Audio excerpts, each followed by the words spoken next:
Hello friends, நான் USA தமிழன் பேசுகிறேன். இன்றைக்கி ஒரு யூசர் ரிக்வஸ்ட் ஒன்று பார்ப்போம். ராஜா ராமன் அப்படின்ற யூசர் வந்து தெர்மோடைனமிக்ஸ் பற்றி பேச சொல்லியிருக்காரு. இது ஒரு சூப்பர் இன்ட்ரெஸ்டிங்கான குழப்பமான டாபிக். இதை பற்றி டிஸ்கஸ் பண்ணலாம். என் சேனலுக்கு சப்ஸ்கிரைப் பண்ணுங்கள். என்னோடய வீடியோஸ் எல்லாம் ஷேர் பண்ணுங்கள், டெக்னிக்கல் வீடியோஸை. என்னோடய ப்ளேலிஸ்ட்டும் போய் செக்அப் பண்ணுங்கள். அதில் வந்து நிறைய கேட்டகரைஸ் பண்ணி நான் லிஸ்ட் டவுன் பண்ணியிருக்கேன். நம்ம வீடியோக்குள்ளே போகலாங்களா? ஓகே.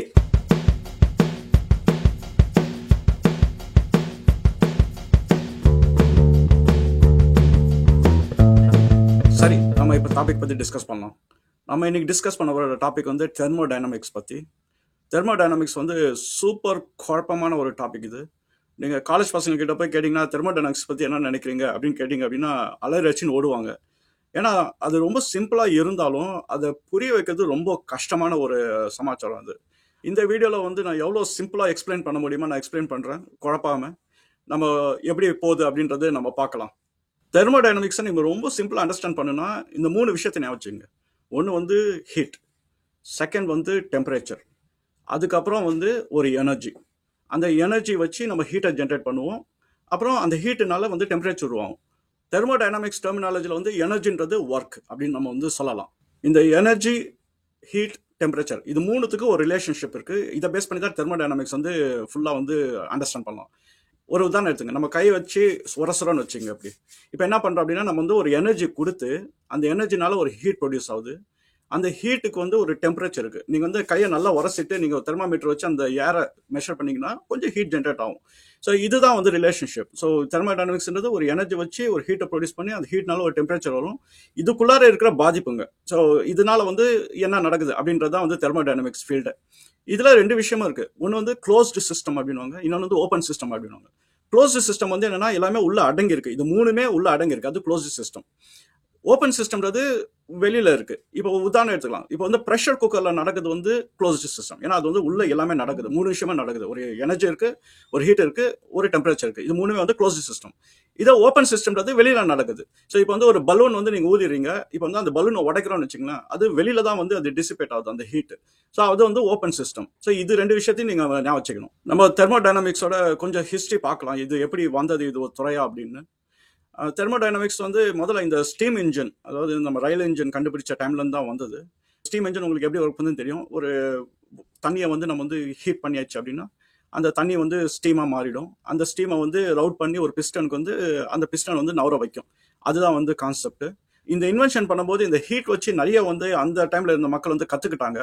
அதுக்கப்புறம் என்ன பண்ணாங்கன்னா அவங்க வந்து தெர்மோடைனமிக் லாஸ் அப்படின்னு வந்து எழுத ஆரம்பிச்சிட்டாங்க. தெர்மோடைனமிக் லா அப்படின்னா லானா உண்மை, தியரினா மாறிடும். லானா அது வந்து உண்மையா இருக்கணும் எத்தனை செஞ்சுரி ஆனாலும். இப்போ நியூட்டன்ஸ் லா எடுத்தீங்க அப்படின்னா அந்த நியூட்டன்ஸ் லா இன்னைக்கும் அது உண்மை. இன்னொரு 100 வருஷம் கழிச்சு வந்தாலும் அது உண்மையா இருக்கும். அந்த மாதிரி தான் தெர்மோடைனமிக்ஸ் லா. அவங்க ஃபர்ஸ்ட் வந்து 3 லா கிரியேட் பண்ணாங்க. ஃபர்ஸ்ட் லா, செகண்ட் லா, தேர்ட் லா அப்படின்னு. அதுக்கப்புறம் பின்னாடி வந்த ஜென்ரேஷன்ஸ் வந்து என்னன்னா ஃபோர்த் லா ஒன்று கண்டுபிடிச்சாங்க. ஆனால் ஃபோர்த் லா வந்து 3 லாஸ்க்கும் அடிப்படையாக இருந்ததுனால என்ன பண்ணாங்கன்னா அந்த ஃபோர்த் லாவை தூக்கி 0th லா அப்படின்னு வச்சுட்டாங்க. ஸோ இப்போ தெர்மோடைனமிக்ஸ்க்கு வந்து மொத்தம் 4 லாஸ். ஒன்று வந்து 0th லா, அப்புறம் முன்னாடி கண்டுபிடிச்சா 3 லாஸ். இது வச்சு தான் வந்து இந்த ஹோல் கோர்ஸே வந்து இருக்கு. இதில் தான் இருக்குதுலே பெரிய குழப்பமும். இந்த 4 லாஸ் வந்து அண்டர்ஸ்டாண்ட் பண்ணுறது ரொம்ப குழப்பமான விஷயமும். நியூட்டன்ஸ் லா பார்த்தீங்க அப்படின்னா ரொம்ப சிம்பிளாக அண்டர்ஸ்டாண்ட் பண்ணிடலாம். ஆனால் தெர்மோடைனமிக்ஸ் லா வந்து அவ்வளோ சிம்பிள் கிடையாது அண்டர்ஸ்டாண்ட் பண்ணுறது. இப்போ இந்த 4 லாஸ் வந்து என்னன்றது பார்ப்போம். இது எப்படி ப்ராக்டிக்கலாக நடக்குது அப்படிங்கிறது நம்ம புரிஞ்சுக்கலாம். அதை வச்சு உங்களுக்கு வந்து ஒரு தெளிவு கிடைச்சிரும். இதில் நம்ம ஃபார்முலாஸ்குள்ளே டீப்பாக போக போகிறதில்ல. ஏன்னா அதெல்லாம் வந்து டெக்ஸ்ட் புக்ஸில் இருக்கும் டீட்டெயில்டாக. ஆனால் அந்த ஃபார்முலாஸ் பார்க்குறதுக்கே வந்து புரியறதுக்கு இதெல்லாம் எப்படி நடக்குதுன்னு தெரிஞ்சால் நீங்கள் ஃபார்முலாஸ் பார்க்கும்போது உங்களுக்கு ஈஸியாக புரிஞ்சிடும். நம்ம இப்போ 0th லா ஆஃப் தெர்மோடைனமிக்ஸ் பற்றி நம்ம வந்து பேசலாம். 0th லான்றது நம்ம லேட்டாக தான் கண்டுபிடிச்சாங்க. ஆனால் வந்து இது ரொம்ப எசென்ஷியலாக இருந்ததுனால என்ன பண்ணாங்கன்னா இது வந்து ஃபர்ஸ்ட் வந்து தூக்கி போட்டாங்க. அது 3 லாஸ்க்கு முன்னாடியே தூக்கி போட்டால் 0th லான்னு வந்து பேர் வச்சிட்டாங்க. இப்போ 0th லா வந்து என்ன சொல்லுது அப்படின்னா இந்த மல்டிபிள் ஆப்ஜெக்ட்ஸ் வந்து கான்டாக்ட்ல வரும்போது தெர்மல் ஈக்குவலிபிரியம் வந்து செட் ஆகிடும் அப்படிங்கிறது தான் 0th லா. இது எப்படி புரிஞ்சுக்கலாம் அப்படின்னா உங்களுக்கு வந்து காமனாக இருக்கிற ஃபேக்டர் வந்து ஹீட். இப்போ ஒரு ஆப்ஜெக்ட்ல ஒரு ஹீட் இருக்கு. அந்த ஆப்ஜெக்ட் வந்து இன்னொரு ஆப்ஜெக்ட்டை வந்து இன்ட்ராக்ட் பண்ணுது. அப்போனா அந்த ஹீட் வந்து டிரான்ஸ்ஃபர் ஆகிடும். இப்போ ஹீட் ட்ரான்ஸ்ஃபர் ஆகும்போது 2 ஆப்ஜெக்ட்டும் வந்து ஈக்குவல் டெம்பரேச்சரில் ஒரு பாயிண்ட்ல வந்துடும். இப்போ 3வது ஆப்ஜெக்ட் கொண்டாந்து நீங்கள் சேர்க்குறீங்க அப்படின்னா இப்போ 2வது ஆப்ஜெக்ட்லேருந்து 3வது ஆப்ஜெக்ட் வந்து ஹீட் ட்ரான்ஸ்ஃபர் ஆகுது அப்படின்னு வச்சுக்கலாம். ஆகும்போது 3வது ஆப்ஜெக்ட் வந்து ஒரு டெம்பரேச்சருக்கு வந்துடும். இப்போ முதல் ஆப்ஜெக்ட்டும் 3வது ஆப்ஜெக்ட்டும் நீங்கள் வந்து மெஷர் பண்ணி பார்த்தீங்க அப்படின்னா அந்த டெம்பரேச்சர் சேமாக இருக்கணும். சரி, இதுக்கு ஒரு உதாரணம் பார்க்கலாம். இப்போ ஒரு கிளாஸ் வந்து ஹாட் வாட்டர் எடுத்துங்க ஒரு கிளாஸில், செகண்ட் கிளாஸில் வந்து ஐஸ் வாட்டர் எடுத்துங்க. இப்போ ரெண்டு கிளாஸுமே நீங்கள் பக்கத்தில் வந்து ஒட்டுற மாதிரி வைக்கிறீங்க. இந்த கிளாஸ் வந்து கண்டக்டிங் எலமெண்ட்டுன்னு நம்ம வச்சுக்கலாம். இப்போ என்ன பண்ணோம், சுடு தண்ணியோட ஹீட் வந்து அந்த கோல்டு வாட்டரில் வந்து ட்ரான்ஸ்ஃபர் ஆகும். ஒரு பாயிண்ட்டுக்கு அப்புறம் பார்த்தீங்க அப்படின்னா ரெண்டு டெம்பரேச்சரும் வந்து சேம் ஆகிடும். நீங்கள் தெர்மாமீட்டர் வச்சு ஸ்டார்ட் பண்ணும்போது ஃபஸ்ட்டு ஒரு இதில் தான் சூடாக இருக்கும், செகண்ட் வந்து கோல்டாக இருக்கும். கொஞ்சம் நேரம் கழிச்சு அந்த ஹீட் ட்ரான்ஸ்ஃபர் நடந்துட்டோன்னே நீங்கள் ரெண்டு இடத்துலையும் தெர்மாமீட்டர் வச்சு பார்த்தீங்கன்னா சேமாக இருக்கும் டெம்பரேச்சர். இப்போ மூணாவது கிளாஸில் ஒரு கோல்டு வாட்டர் எடுத்துட்டு நம்ம ரெண்டாவது கிளாஸ் பக்கத்தில் வைக்கிறோம். அந்த மூணாவது கிளாஸ் ஒரு கண்டக்டிங் கிளாஸ்னு வச்சுக்கலாம். இப்போ ரெண்டாவது கிளாஸ்லேருந்து என்ன பண்ணுன்னா ஹீட் வந்து ட்ரான்ஸ்ஃபர் ஆகும் மூணாவது கிளாஸ்க்கு. கொஞ்ச நேரம் கழிச்சு பார்த்தீங்கன்னா அந்த ரெண்டாவது கிளாஸ்க்கும் மூணாவது கிளாஸ்க்கு டெம்பரேச்சர் சேம் ஆகிடும். இப்போ நம்ம என்ன பண்ணுறோம்னா தெர்மாமீட்டர் எடுத்து முதல் கிளாஸ் அதுக்கும் மூணாவது கிளாஸ்க்கும் எடுத்து மெஷர் பண்ணி பார்த்தா அது சேமாக இருக்கணும். இந்த தெர்மல் ஈக்குவலிபிரியமில் நம்ம பேசுறது வந்து எல்லாமே ஹீட்டு தான். So A = B, B = C, A = Cன்றது நம்ம ஹீட் பற்றி தான் பேசுகிறோம். ஹீட்னா டெம்பரேச்சர், நம்ம வந்து ஒரே டெம்பரேச்சராக இருக்கணும் அட் எண்ட் ஆஃப் த டே. அதுதான் வந்து அதனோட கான்செப்ட். உங்களுக்கு இப்போ 0th லா புரிஞ்சிருக்குன்னு நினைக்கிறேன். இப்போ நம்ம ஃபர்ஸ்ட் லா ஆஃப் தெர்மோடைனமிக்ஸ் வந்து பார்க்கலாம். ஃபர்ஸ்ட் லா வந்து என்ன சொல்லுது அப்படின்னா, உங்களுக்கு வந்து எனர்ஜி வந்து உங்களால் கிரியேட்டும் பண்ண முடியாது, உங்களால் டெஸ்ட்ராயும் பண்ண முடியாது, ஆனால் உங்களால் ட்ரான்ஸ்ஃபர் பண்ண முடியும். இதுதான் வந்து அதனோட ஃபிலாசபி. இது பேர் வந்து என்னன்னா கன்சர்வேஷன் ஆஃப் எனர்ஜி அப்படின்னுவாங்க. நம்மளால எதுவும் கிரியேட் பண்ண முடியாது, எதுவும் டெஸ்ட்ராய் பண்ண முடியாது, இருக்கிறத நம்ம ட்ரான்ஸ்ஃபர் பண்ண முடியும் அப்படின்றது தான் இது. இப்போ ஒரு உதாரணம் எடுத்துக்கலாம். இப்போ ஒரு ஐஸ் கட் எடுத்துக்கலாம். ஐஸ் கட் எடுத்து நீங்கள் மேலே வச்சிங்க அப்படின்னா டேபிள் மேலே கொஞ்ச நேரம் கழிச்சு பார்த்தீங்கன்னா அது உருகி வாட்டராக போயிடும். இப்போ என்ன நடக்குது அப்படின்னா, அது உருக்கத்துக்கு வந்து என்ன எனர்ஜி தேவைப்படுது அப்படின்னா, அதுக்கு வந்து ஒரு ஹீட் எனர்ஜி தேவைப்பட்டது. அந்த ஹீட் எனர்ஜி எங்கேருந்து கிடைச்சது? அது வெளியில் இருக்க சரௌண்டிங்லேருந்து எடுத்து அந்த ஹீட் எனர்ஜி வந்து ஐஸ் வந்து ட்ரான்ஸ்ஃபர் பண்ணி அதை வந்து மெல்ட் பண்ணிச்சு. இன்னொரு உதாரணம் எடுக்கலாம். இப்போ நீங்கள் வந்து ஒரு ஸ்விட்சை தட்டினா பல்ப் எரியுது. இப்போ நம்ம என்ன பண்ணுறோம், ஒரு எலக்ட்ரிக்கல் எனர்ஜியை வந்து நம்ம ட்ரான்ஸ்ஃபர் பண்ணி நம்ம ஹீட் எனர்ஜியாக மாற்றுறோம். நீங்கள் பல்பு கொஞ்சம் நேரம் கழிச்சு போய் நீங்கள் தொட்டு பார்த்தீங்க அப்படின்னா ரொம்ப சூடாக இருக்கும் பல்பு. ஸோ அதை நம்ம வந்து ட்ரான்ஸ்ஃபர் பண்ணலாம். அதனால் நம்ம எனர்ஜியை வந்து நம்ம எதுவுமே வந்து கிரியேட் பண்ணலாம், நம்ம வந்து இருக்கிறதே ட்ரான்ஸ்ஃபர் பண்ணி விடுறோம். இன்னொரு உதாரணம், இப்போ வந்து நம்ம வந்து ஒரு பூல் டேபிள் போகலாம். பூல் டேபிளில் போயிட்டு நீங்கள் ஒரு பால் அடிக்கிறீங்க அப்படின்னா, நீங்கள் வந்து ஒரு ரெஸ்டான பாலை வந்து நீங்கள் ஒரு கைனடிக் எனர்ஜி வந்து கொடுக்குறீங்க. அந்த கினெட்டிக் எனர்ஜி வந்து என்ன பண்ணால் இன்னொரு பாலை போய் தட்டினோன்னா அந்த பால் வந்து அதுக்கு கினெட்டிக் எனர்ஜி வந்து ட்ரான்ஸ்ஃபர் ஆகி அந்த பால் ஓட ஆரம்பிச்சிடும். ஸோ இதுதான் வந்து கான்செப்ட். வந்து ஃபர்ஸ்ட் லா வந்து உங்களால் எனர்ஜியை வந்து ட்ரான்ஸ்ஃபர் பண்ண முடியும். ஸோ நீங்கள் இதை பார்த்தீங்கன்னா எவ்ரிடே லைஃப்பில் பல உதாரணங்களில் நீங்கள் பார்க்கலாம். ஒரு எனர்ஜியை வந்து இன்னொரு எனர்ஜியாக நீங்கள் மாற்ற முடியும், ஆனால் எதுவுமே கிரியேட் பண்ண முடியாது, அழிக்க முடியாது. இருக்கத்தான் நம்ம யூஸ் பண்ணுறோம். அதுதான் வந்து இது இந்த லாவோட அடித்தளமே. செகண்ட் லா ஆஃப் தெர்மோடைனமிக்ஸ் வந்து என்னன்னா அப்படின்னா, உங்களுக்கு வந்து ஒரு எனர்ஜி ட்ரான்ஸ்ஃபர் வந்து எப்பயுமே வந்து ஹாட் ஜோன்லேருந்து கோல்ட் ஜோனுக்கு தான் வந்து ட்ரான்ஸ்ஃபர் ஆகும், ரிவர்ஸில் நடக்காது. இது ஒரு உதாரணம் பார்க்கலாம். இப்போ வந்து ஒரு பலூன் வந்து ஊதிட்டீங்க. பலூன் ஊதினோடனே உள்ளே இருக்கிறது வந்து ஒரு ஹீட் இருக்குது. அந்த பலூனை அப்படியே விட்டுட்டீங்க அப்படின்னா கொஞ்சம் ஒரு நாள் கழிச்சு பார்த்தீங்கன்னா பலூன் வந்து அமிங்கி இருக்கும். ஏன்னா அப்படின்னா அது வந்து வெளியில் இருக்கிற யார் வந்து கோல்டு, பலூனுக்குள்ளே இருக்கிற யார் வந்து ஹாட். அது என்ன பண்ணும் அப்படின்னா நேச்சுரலாக வந்து அது வெளியில் வரதான் பார்க்கும். அது என்னன்னா அந்த ஹீட் எனர்ஜி வந்து ட்ரான்ஸ்ஃபர் பண்ண பார்த்து அதை ஈக்குவலிபிரியம் ஆக்க பார்க்கும். அப்படிதான் வந்து எனர்ஜி ஃப்ளோ ஆகும். ஆனால் உங்களுக்கு வந்து ரிவர்ஸாக பண்ணணும் அப்படின்னா உங்களுக்கு வந்து நீங்கள் எனர்ஜி கொடுக்கணும். அதுக்கு ஒரு உதாரணம் வந்து ரெஃப்ரிஜரேட்டர்.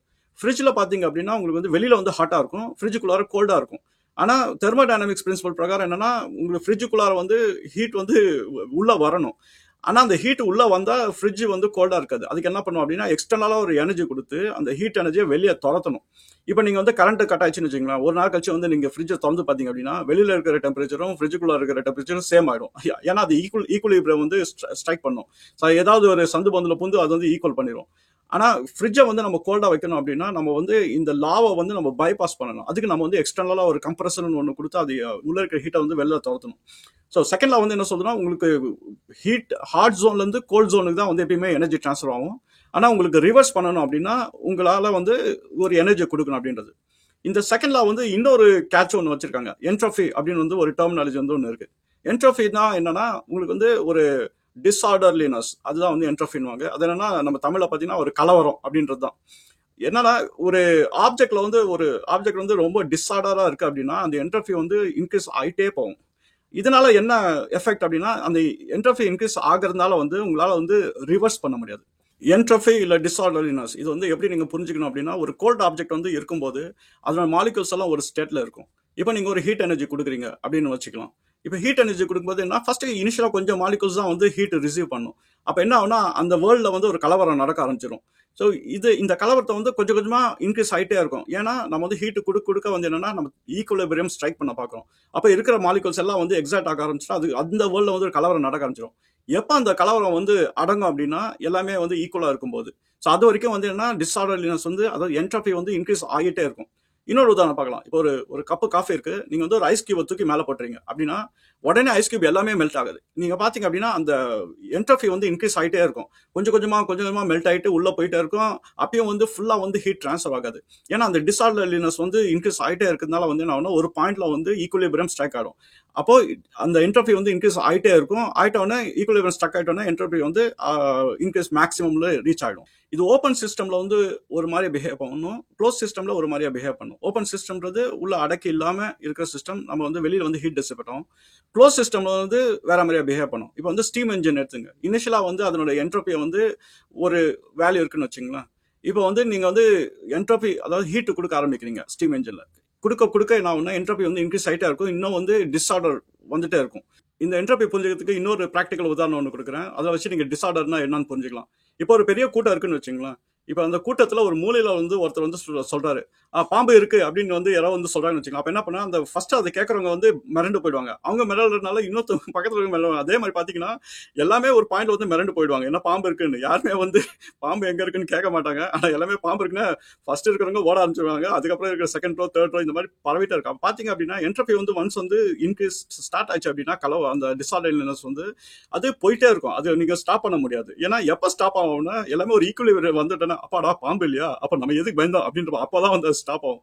ஸோ அது வரைக்கும் இன்க்ரீஸ் ஆகிட்டே இருக்கும். ஸோ இதுதான் வந்து டிசார்டர்லினஸ். இதை நீங்க மாலிகுல் லெவலில் பார்க்கணும். ஒரு ஹீட் வந்து ட்ரான்ஸ்ஃபர் ஆயிடுச்சுன்னா ஃபர்ஸ்ட் வந்து நல்லா இருக்கிற ஒரு உலகம் வந்து டிசார்டரா மாறிடும். அந்த டிசார்டர் வந்து இன்க்ரீஸ் ஆகிட்டே இருக்கும். அதை நம்ம வந்து ரிவர்ஸ் பண்ண முடியாது.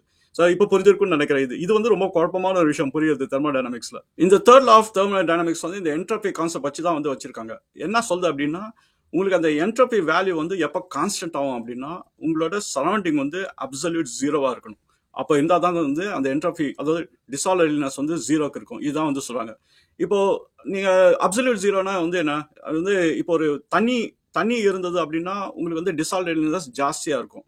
ஏன்னா மாலிகூல்ஸ் எல்லாம் ஸ்ப்ரெட் ஆயிருக்கு. ஹீட் நீங்க கொடுத்தீங்கன்னா ரொம்ப டிசார்டர் ஆகிடும். இதே நீங்க வந்து ஃப்ரிட்ஜில் போட்டு அதை வந்து ஐஸ் பிளாக் ஆக்கிட்டீங்கன்னு வச்சுங்களேன், அப்போ வந்து உங்களுக்கு வந்து என்ட்ரோபி வந்து ஆல்மோஸ்ட் ரொம்ப கம்மியா இருக்கும். அதுதான் வந்து சொல்றாங்க. உங்களுக்கு வந்து அப்சல்யூட் ஜீரோ இருக்கும்போது என்ட்ரோபி வந்து கான்ஸ்டன்டா மாறி போயிடும்.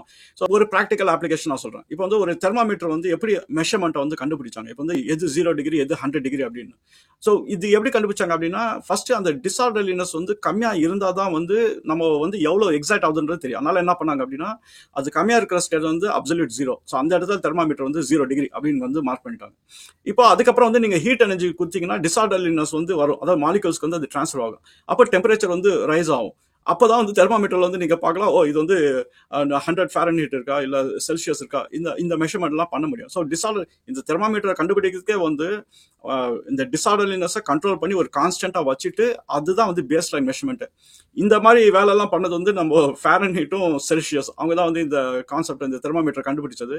ஸோ அவங்க வந்து அந்த பெஞ்ச் மார்க் டேட்டா 0 டிகிரின்றது அவங்க எப்படி ரீச் ஆனாங்க அப்படின்னா என்ட்ரோபியை வந்து அவங்க கான்ஸ்டன்டா ஆக்கினால தான். எப்போ கான்ஸ்டன்டா ஆக்க முடியும், அப்சல்யூட் ஜீரோவா இருக்கும்போது தான் அது வந்து கான்ஸ்டன்டா இருக்குன்றது அவங்க கண்டுபிடிச்சு அவங்க வந்து ரொம்ப ஃப்ரீசிங் ஸ்டேட்ல போயிட்டு அந்த என்ட்ரோபியை வந்து ஒன்றும் எதுவுமே நடக்காத மாதிரி பார்த்துக்கிட்டாங்க. அப்பதான் வந்து அந்த 0 டிகிரி அப்படின்னு சொல்லி அவங்க வந்து மெஷர்மெண்ட் கொடுத்தாங்க. நம்மளுக்கு இப்போ ஒரு கொஸ்டின் வரலாம், சரி இதெல்லாம் நம்ம தெரிஞ்சுக்கிட்டோம், இதெல்லாம் எங்க ப்ராக்டிகலா யூஸ் ஆகுது அப்படின்றது இருக்கும். நீங்க பாத்தீங்கன்னா இப்போ வந்து உங்களோட ப்ரெஷர் குக்கரை எடுத்துக்கங்க. ப்ரெஷர் குக்கர் எடுத்தீங்கன்னா அது தெர்மோடைனமிக்ஸ் லாஸ் வச்சு தான் அது ஆப்ரேட் ஆகுது. ஃபர்ஸ்ட் நீங்க வந்து அடுப்புல வைக்கும் போது ஒண்ணுமே ரைஸ் எல்லாம் வெந்திருக்காது. நீங்க ஹீட் எனர்ஜி கொஞ்சம் அதாவது ஸ்லோவா ஸ்டார்ட் பண்ணும்போது ஹீட் எனர்ஜி ஒர்க் அது வந்து நீங்க ஸ்டார்ட் பண்ணும்போது உள்ள இருக்கிற அந்த டிசார்டர்லினஸ் அதாவது என்ட்ரோபி வந்து இன்க்ரீஸ் ஆகிட்டே இருக்கும். ஸோ இந்த ஹீட் வந்து டிரான்ஸ்ஃபர் நடக்கும். அதாவது ஹாட் ஜோன்ல இருந்து கோல்ட் ஜோனுக்கு வந்து போயிட்டு உள்ள இருக்கிற மாலிகூல்ஸ் வந்து எக்ஸைட் பண்ணும். ஸோ எக்ஸைட் பண்ணிட்டோன்னா ஒரு பாயிண்ட்ல வந்து ஒரு ஈக்குலிபிரியம் வந்து ஸ்ட்ரைக் பண்ண பார்க்கும். ஸோ அப்பதான் வந்து என்னன்னா நம்மளுக்கு வந்து விசில் அடிக்கும். ஏன்னா உள்ள ஹாட்டா இருக்கு, வெளியில கோல்டா இருக்கு. இப்ப என்ன பண்ணுன்னா அதுக்கு ஒரு வழி வேணும் வெளில வரதுக்கு. அதனால அந்த விசில்னு ஒண்ணு வச்சிருப்பாங்க, அது ஒரு வழி கொடுக்குது. அது விசில் அடிச்சோன்னா என்ன பண்ணும், உள்ள இருக்கிற ஹீட் வந்து வெளியில வந்து அது ஈக்குலிபிரியம் வந்து ஸ்ட்ரைக் பண்ண பார்க்கும்.